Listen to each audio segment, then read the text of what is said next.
Okay, hello everyone, and welcome to this One Step Outside interview. I started these a few months ago, have had a bit of a break and coming back into it now. I really wanted to engage basically with different experts in different areas, anything from health and well-being to work and business to relationships and romance and so on, and see, I guess, exploring really this idea of reimagining success that I'm doing in different areas.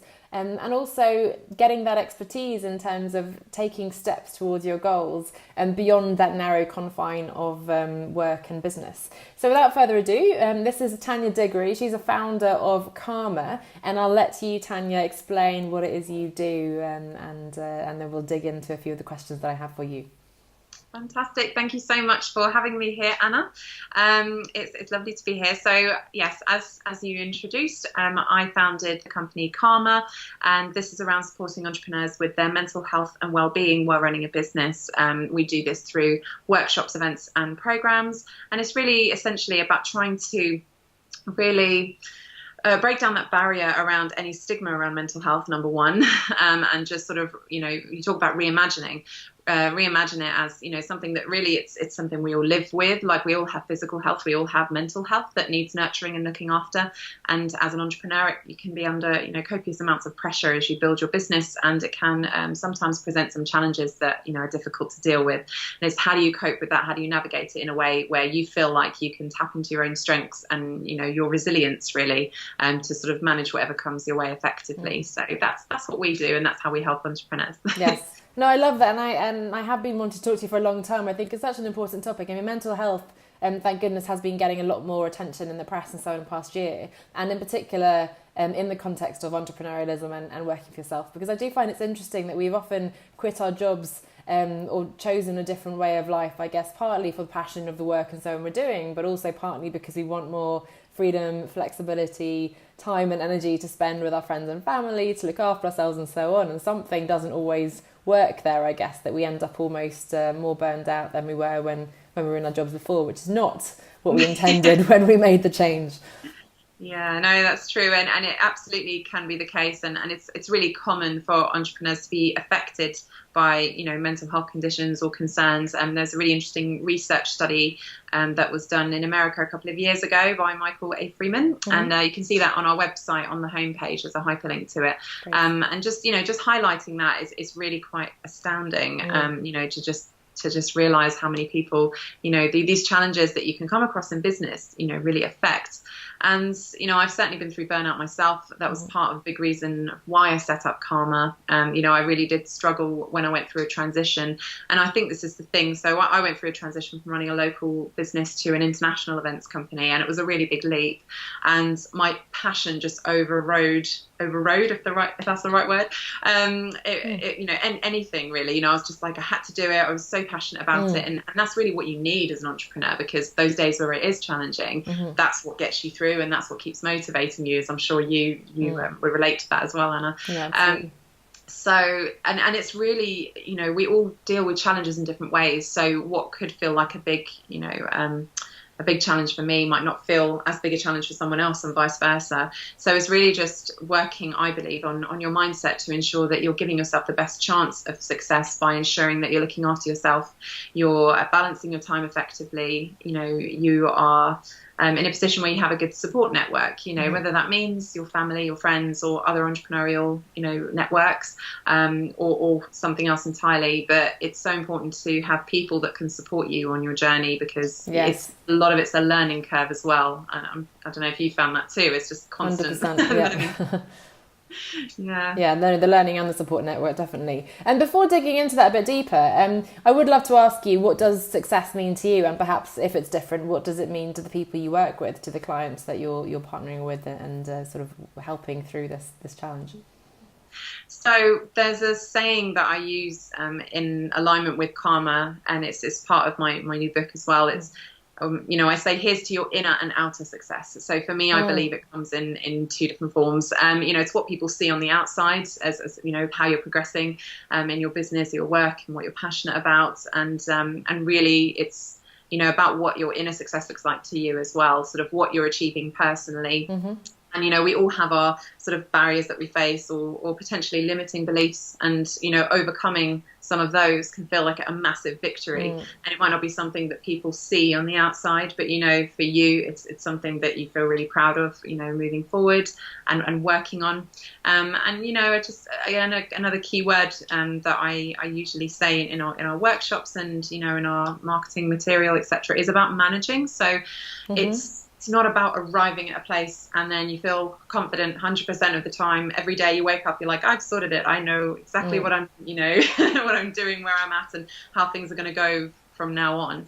Obviously, you plan, and you've got a vision, and you plan for it. But what I mean is about your, you know, your personal journey while you grow your business and while you build on what you're passionate about. So it's what that looks like to you. For me, is what success is. I think then, you know, the outer success really follows from that, you know, because I think that it really radiates from you, you know, when you feel like you've overcome personal challenges and you've learnt more about yourself, and you've got that congruency, you know, in how you are with people and your messaging and your business and how you deliver your services. You know, people can tell that, you know, that authenticity. So I think that, you know, you can really see when someone's also, you know, really worked on themselves and you know, they got to where they are through a lot of hard work. So it works in both directions, I guess. I love that, the inner and outer success, and also the idea of balancing. And as you said, it's not sort of an end goal that you reach a point and hurrah, I've you know, it's done, success, tick, move on. And I guess the idea that that we see that people have achieved maybe that outward sign of success, but we wake up sort of our age, I suppose, in our 30s, 40s maybe, and think, hang on a second, why doesn't that feel different? You know, I thought it would be something that it's not. And I love that idea that the inner success is, I think, as important, if not more so. Yeah, absolutely. And in terms of, I guess, the challenges, or why do you think it is so difficult? Why are we so tied to this outward definition of success? Or why are we struggling on the sort of mental health area in particular as entrepreneurs? I mean, I think it can be a number of reasons. I think sometimes people do try to do everything themselves, and it's not really designed in that way. You know, it's very powerful to be able to delegate things, you know, and delegate tasks as you grow your business. Also for the business to run effectively, you don't personally have the time to be managing every role that's possible, you know, to grow a business. I think we can all relate to that early stage where you are wearing lots of different business hats and, you know, getting things off the ground. That's one thing. But, you know, just having a support network of people who really nurture, you know, your ambitions as well, really encourage you. So that emotional support, I think, is really important wherever you get that from. And also, you know, actual people who can help, you know, grow and enable parts of the business. So that's all really important. So there's a support aspect. There's expectations, I think, that we also put on ourselves. And I think we can be particularly hard on ourselves when we've got something we're so passionate about. Yes. We can see what it can be like, you know, we've got that vision really clear, and if we don't get there quickly, you know, it can feel quite disheartening, or why aren't things moving quickly? But it's like, I believe it's almost like anything in nature, you know, things need time to grow and to nourish. It doesn't just happen overnight. And on that note, I think social media doesn't help in some cases. There are a lot of, you know, sort of businesses that are portrayed online as overnight successes. Yes, yeah. You know, people in this glamorous lifestyle and working, you know, I don't know, 20 minutes a day and earning millions or whatever it is. And, you know, it's just that, and they're not necessarily being honest about, you know, the journey that it took to get there, even if they are, you know, earning millions and working less hours in a week, which is fantastic, you know, if you get to that point. It's just, you know, how honest are you with the people who follow you and the people who aspire to achieve what you're demonstrating you've achieved? You know, are you also sharing the struggles that you may have gone through, or what the journey is really like, or what the ups and downs are like? Because it's like building and growing anything from scratch. There's going to be a lot of learning curves. There's going to be, you know, a lot that you learn about yourself that you weren't necessarily aware of, you know, and you build your resilience and all these things. So I just think that transparency is really important. Yeah, no, that social media piece is interesting, and it's so easy to compare yourself to, you know, obviously I'm comparing my year 1 to someone else's year 15, or someone who started blogging many years before you, or, you know, they've taken years to get it. And if you know, some of the things you can do is, I know there's a website tool where you can look back at what someone's website looked like 10-15 years ago, which is a really reassuring thing to do. You see that other people, you know, started out quite basic, or, you know, the first time they launched their whatever it was, product or book, you know, they probably didn't sell so much either, and so on. It's just having that perspective. But also, to pick up on what you said, it seems to be two extremes, because at the one end, it's, I guess, from the Tim Ferriss kind of 4-hour work week, you know, work on the beach with your laptop, you hardly need to do anything, and ta-da, all the money will come. It's like really easy, don't work at all. And then at the other end of the spectrum, you've got the kind of Gary Vaynerchuk, hustle, I only need 2 hours sleep, you know, and work has to be a hustle. And that's kind of, I guess, with social media, Instagram, all these hashtags of hustle and you know, working yourself effectively into the ground, and that's almost applauded as success in itself as well. So bizarrely, you've got both the, you don't have to work to be successful at all, and also, I love being an entrepreneur, I love working and never sleeping and never seeing my friends, which is an odd way of positioning success, I think. And don't get me wrong, like I love being an entrepreneur, otherwise I wouldn't be doing what I'm doing. So I think, again, going back to the point earlier about why your passion is so important, like you having a purpose and really believing in what you're doing and what's problem you're solving for your audience, I think is so important to nail that from early on, because that is like your biggest drive and motivator really long term.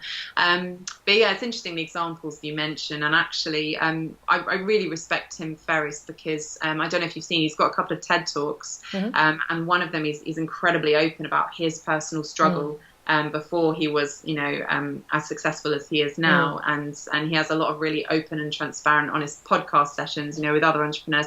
So I think that's actually quite a good example of transparency, and that if you really look into Tim Ferriss's background, he is really honest about the journey.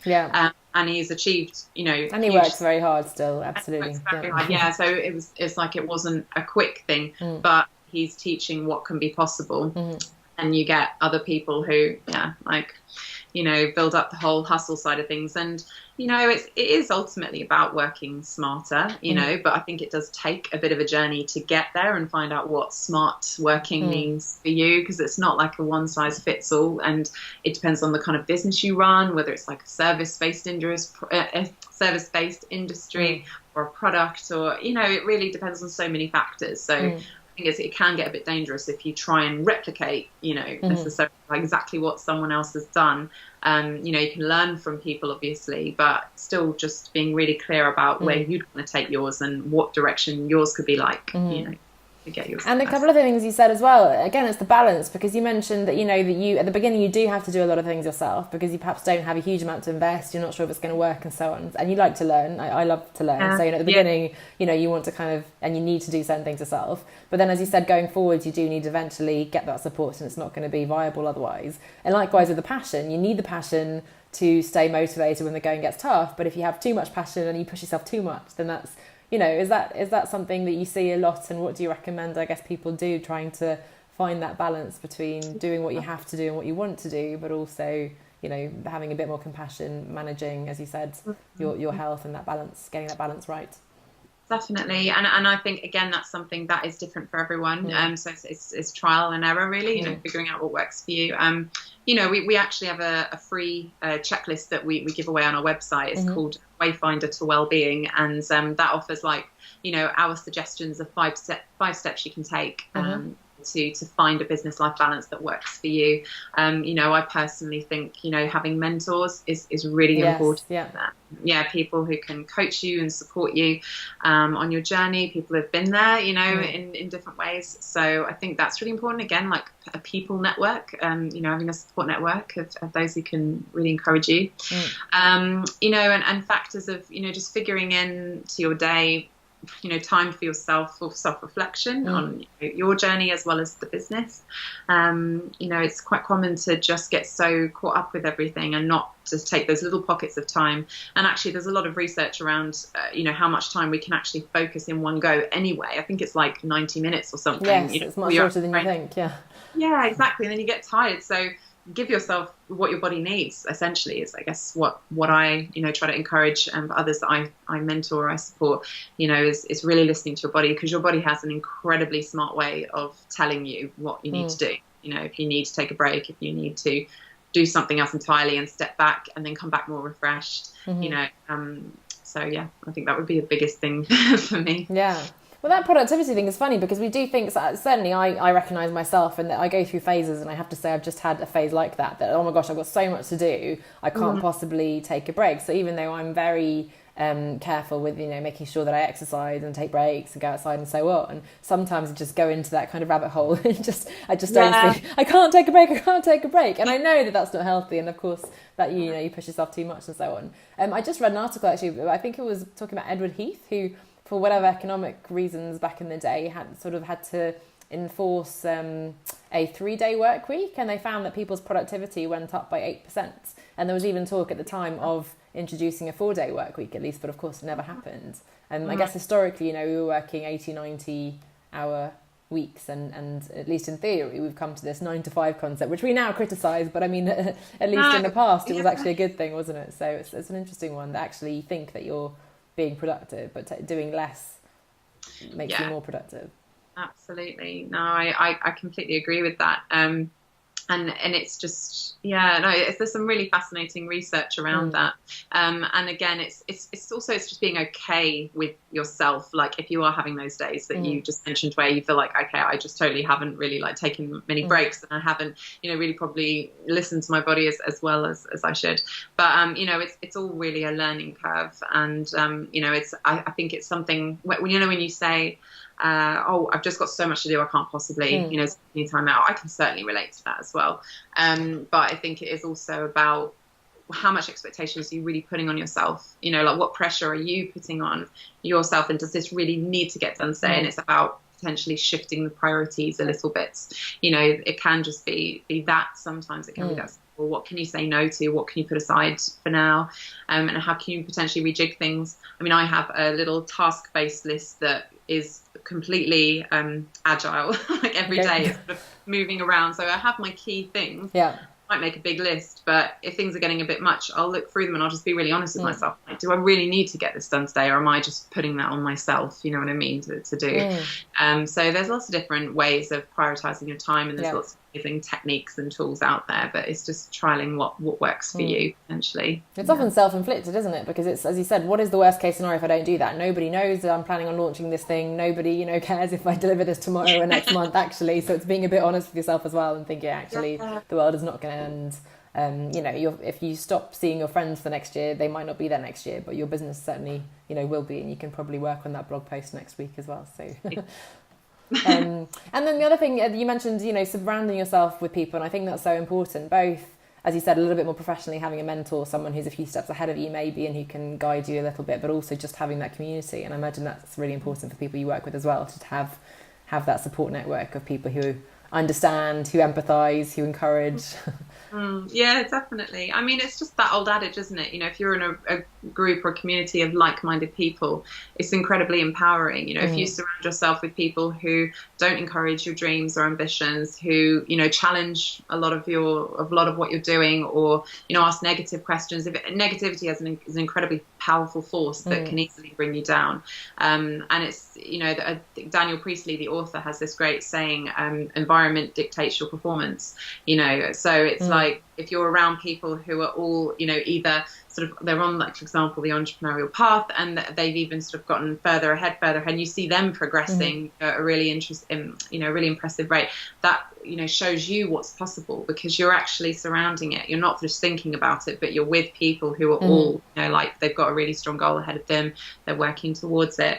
And it's an incredibly nurturing environment. It expands your, you talk about one step outside your comfort zone, it totally expands your vision in terms of what's possible and how you can help support one another, get to where you want to be. So I think there's different, varieties of support networks that are important. Like I say, sort of having your personal, community of people, who, whether it's your family or friends, and people who just know you and, give you emotional support, like your mentors, your coaches, who give you that professional, and sometimes emotional support too, on the journey.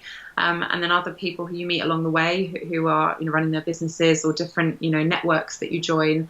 So I think, it's important just to keep some kind of consistency for yourself, and ensure that you're, surrounded by that positive, attitude.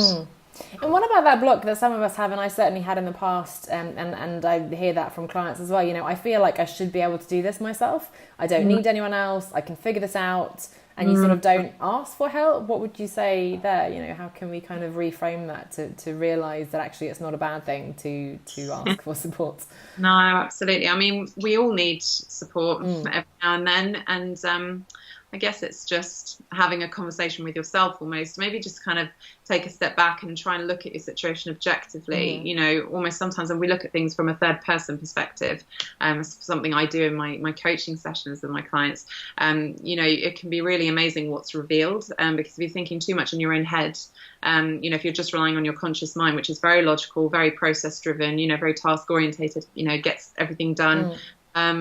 That sometimes, if your emotional needs are different or you need some extra support and you're denying yourself that, then that can be quite, challenging. So actually taking a step back to just sort of reflect, not be so much in the conscious mind of just thinking and just observing, the situation from a different perspective and think, what is it that I really need here? What kind of resources would be really helpful? What could take me to that next step? If it's a pride thing, how can I release that? And it's no shame in that. I'm sure we all go through that at some point. You want to feel like you can do everything, yourself. Yes, yeah. But there's no shame in reaching out. In fact, I think it shows great strength because you're just being really honest, with yourself and what you need. Agree, honest, but also there is no shame because we all, as you said, we all need help, and it's not even, a negative thing. It's not like we're broken and we need to be fixed or something. It's just, every top CEO, executive, entrepreneur, sports athlete, whatever, has someone helping them, right? So it's just a strange perspective, I guess some of us feel, that we have to do everything by ourselves. Yeah, no, and it can just be, a multitude of reasons as to why that is. But, it's just often, it's just expectations that we are putting on ourselves that we can do something about and we can change if we want. Okay, and we've talked about a few different strategies, having that support network, the mentor, time management techniques and all these things. What would you say, and you mentioned one step outside there, so what's one step somebody can take today or every day, just something very small and manageable to really help them to manage, as you said, and to balance both the inner and outer success? Yeah. So for me, I would say, actually, it's kind of reflecting on the point I just talked about disassociating yourself from a situation where you feel like you need a bit more choice. If you feel like things are just bogging you down a bit too much and you've got a bit of a crowded mind and that it's quite difficult to think clearly, is doing what I just explained sort of as an exercise. So if you're like in a room and you take like a deep breath in and out and you take a step back and it's like you're looking at yourself in that situation, and it can be an incredibly powerful technique of just getting like a third person perspective on it, and assessing what that situation is that you want more choice in, and just explore what resources you have, because very often we have the resources within ourselves.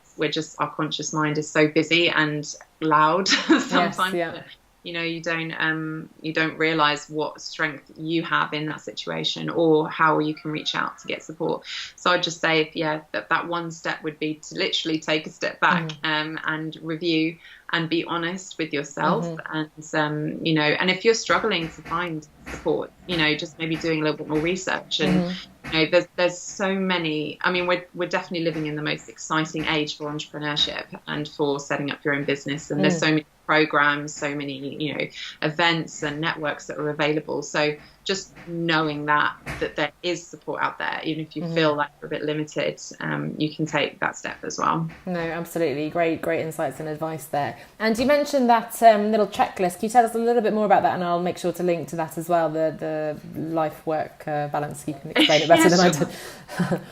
No problem. So it's how to create a business life balance in 5 easy steps. So we take you through sort of like 5 steps to suggest what you can do to create that for yourself. So like nurturing your mindset, like I mentioned before about mentoring, like finding what mentors that you could reach out to, whether you've got people in your network currently, or that's something you want to explore. A little bit more on the mindset side of things as well, and just learning about what makes you you and what makes you different. Letting go of any sort of self-judgment on yourself essentially, and taking that time to reflect. So it's quite like a mindset approach, but also professionally speaking, how you can start broadening your network. So I think relationships do really help enable your business to thrive as well. Mm-hmm. No, So great. you go on the website, it's just like a pop-up, and you can add your name and email, and then it gets sent to you straight away. Perfect. Sounds like a good tool. And you're getting darker and darker. I'm not sure what's going on there. But, I did want to talk to you about your book briefly. And I know you were before wearing purple, which I think matches beautifully the cover of your book. But do tell us a little bit more about the book that you've been promoting. I could just go and switch another light on. Shall I do that so I don't just suddenly maybe do that so that we don't lose you entirely. Yes. Okay.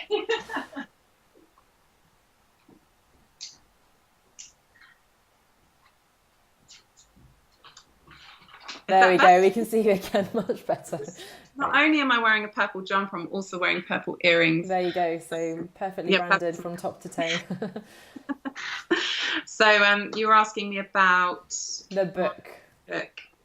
Yes, so it's called This is Calmer, and it's something that I actually started out writing as a course, an online course, and then I realised I wanted to create a book format. So it was something that almost became like a pocket mentor for entrepreneurs to carry around with them. So it's really been designed in that way. So it's like a small pocket guide, and it goes through sort of 3 core steps around managing your well-being, managing your business, and managing your relationships. Great.